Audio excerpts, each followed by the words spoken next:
大家好，我是弘阳，这是我提前泡了2个小时的大米。今儿呢，用大米做好吃的。我们先把大米用小罩里捞出来，直接放入破壁机，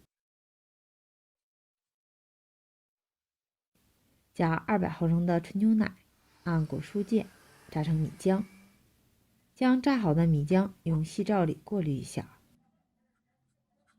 加4克的酵母，3克的奶粉，增加奶香味儿。再根据个人的口味加适量的白糖，接着搅拌均匀。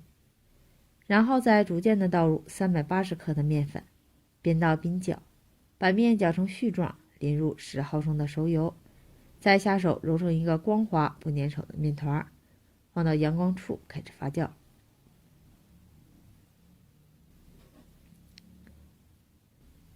这个红小豆呢，我提前泡了4个小时，直接放入锅中，加入清水没过红小豆，再扣盖煮半个小时。时间差不多时，小豆已经熟了，水分也靠干了。加5克的白糖搅匀，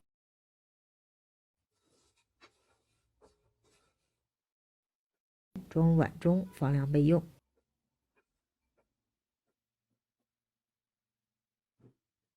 1个小时后，用手按一下，面不会弹不会缩，说明它已经发好了。面板上撒上白面，再将发好的面揉匀排气。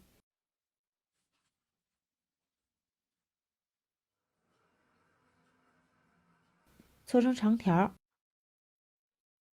切成相等的剂子。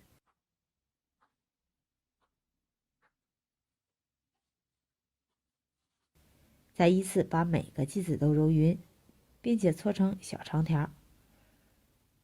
接着面板上再撒一些白面，放上小剂子，用手按平一些，再擀薄，擀成牛舌头形。接着放上刚才煮好的蜜豆，再对折。对折好后呢，用手按一按，再从一头卷起，卷到另一头，收口处压在下面。我们的花卷生坯就做好了。蒸屉上抹油，以免粘锅，放上花卷生坯，大火烧开后转中火蒸15分钟。时间到后焖3分钟，再开锅。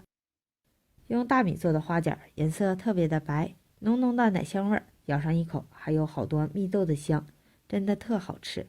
有空快试试吧。好了，今天的视频就到这儿，我们明天不见不散，拜拜。